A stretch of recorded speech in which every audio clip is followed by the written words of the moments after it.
O Evangelho de Maria, a mulher que venceu o mal.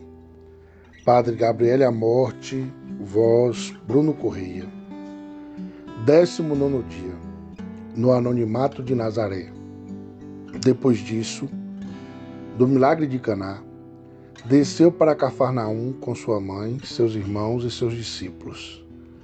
E ali só demoraram poucos dias. João 2, versículo 12. São os únicos dias em que Maria tem a satisfação de acompanhar o filho durante a vida pública. Assim, pode ver o pequeno centro do lago de Genezaré, escolhido por Jesus, como ponto de apoio para sua pregação na Galileia. Depois, Maria volta a Nazaré, onde permanece durante a vida pública do filho. Naquele tempo não havia programas sociais, mas também não havia espaço para a solidão. Basta pensar nas muitas vezes que a Bíblia encoraja e elogia aqueles que cuidam do órfão e da viúva. Quando uma mulher ficava viúva, ia viver com os parentes, e é provável que isso tenha acontecido com Maria. Entre os parentes de Jesus, numerosos como todas as famílias orientais, cabiam todas as atitudes possíveis em relação à missão empreendida pelo Filho de Deus.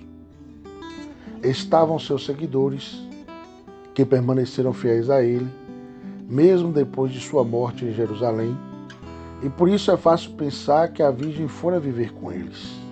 Estavam os adversários, que o consideravam louco e que tentaram interromper o seu ministério, e certamente estava a grande massa de indiferentes. Para compreender melhor a posição de Jesus durante a sua vida pública, devemos nos lembrar dos costumes hebreus. O trabalho era bastante valorizado como meio necessário e obrigatório de subsistência.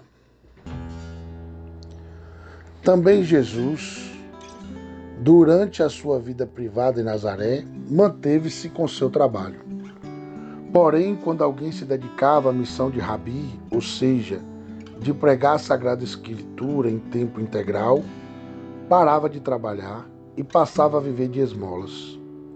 Tanto ele como seus discípulos.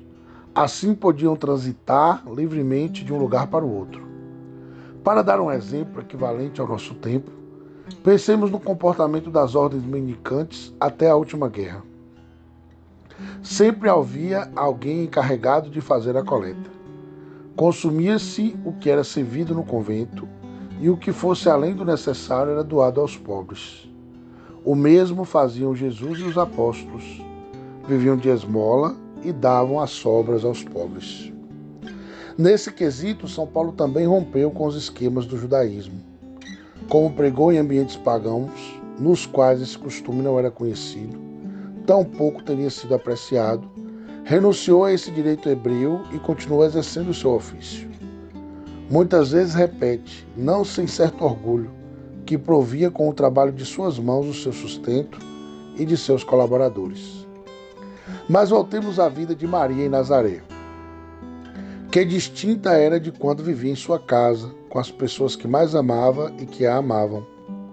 Alguém poderá surpreender-se porque a Virgem, que estava sozinha, não fazia parte do grupo de mulheres que seguiam Jesus. O motivo é evidente. O pequeno grupo apostólico não tinha necessidade, como poderíamos pensar, de que lavassem suas roupas ou preparassem sua comida. Todo hebreu sabia cuidar de suas necessidades pessoais. Precisavam apenas de ajuda financeira ou material. O Evangelho afirma claramente, enumerando as mulheres que seguiam Jesus e os apóstolos, que o assistiam com seus bens. Também Maria Madalena, que não tem nada a ver com a pecadora sem nome, tampouco com Maria Betânia, deve ser uma pessoa abastada. A Virgem, por sua vez sendo pobre, não poderia ter contribuído com os gastos, por isso não segue o seu filho. Certamente chegaria a seus ouvidos o eco dos discursos ou milagres de Jesus, assim como as discussões com os escribas e fariseus. Alguns se alegrariam com ela por um filho como aquele, e outros a criticariam pelo mesmo motivo. É muito provável que Maria seguisse ajudando no templo na ocasião da Páscoa. João nos fala de 3 Páscoas passadas por Jesus em Jerusalém durante a vida pública. Dessa informação, deduzimos que a vida pública de Jesus durou 3 anos. Então, escutaria diretamente seu filho. Como escutaria na desafortunada visita a Nazaré, que provocou em Jesus o decepcionante juízo. Ninguém é um profeta em sua terra. Mesmo seus queridos conterrâneos, o queriam matar, lançando-o por um precipício. Ainda hoje em Nazaré, há uma pequena igreja dedicada a Santa Maria do Tremor, para recordar a angústia de Maria naquela ocasião. Os evangelhos sinóticos mencionam uma exceção, que mais parece devida à vontade dos parentes do que uma iniciativa de Maria. A mãe e os irmãos de Jesus foram procurá-lo, mas não podiam chegar-se a ele por causa da multidão. Foi-lhe avisado: tua mãe e teus irmãos estão lá fora e desejam ver-te. Ele lhes disse: minha mãe e meus irmãos são estes, que ouvem a palavra de Deus e a observam. Lucas 8, 19 a 21. É uma resposta breve que tem valor duplo. Em primeiro lugar, Jesus anuncia um novo parentesco com ele. Um parentesco que não se baseia em laços naturais, mas na escuta da palavra. Em segundo lugar, nos indica a verdadeira grandeza de Maria. É grande, mais do que por sua maternidade, porque escuta o Filho e cumpre a sua palavra. É a sua discípula mais fiel. Houve outros encontros entre Jesus e Maria, além dos que estão mencionados nos evangelhos? É provável, mas nesse caso os evangelistas lhe atribuíram um valor privado. É fato que o coração de Maria, seus pensamentos e preocupações estavam constantemente inclinados ao Filho e às suas atividades. Acreditamos que o Senhor quis nos oferecer um grande ensinamento neste período da vida de Maria. Como é possível colaborar efetivamente com a ação apostólica, mesmo no anonimato de uma vida comum, oferecida com amor a Deus, na aceitação de sua vontade cotidiana e oferecendo para ter fim as orações, os cansaços e os sofrimentos que a vida nos apresenta. Por isso, voltando a nossos tempos, vemos associados como padroeiros das missões São Francisco Xavier, o grande pregador do Oriente, e Santa Teresa de Lisieux, que nunca saiu de um convento. Reflexões sobre Maria.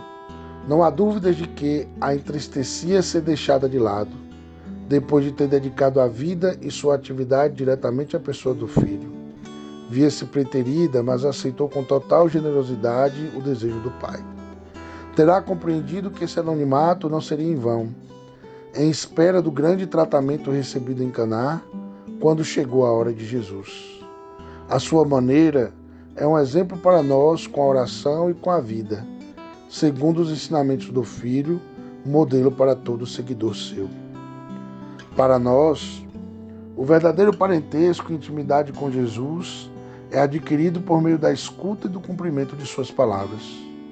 O que importa é a vida de acordo com os ensinamentos de Cristo. Não se deve impor condições para segui-lo.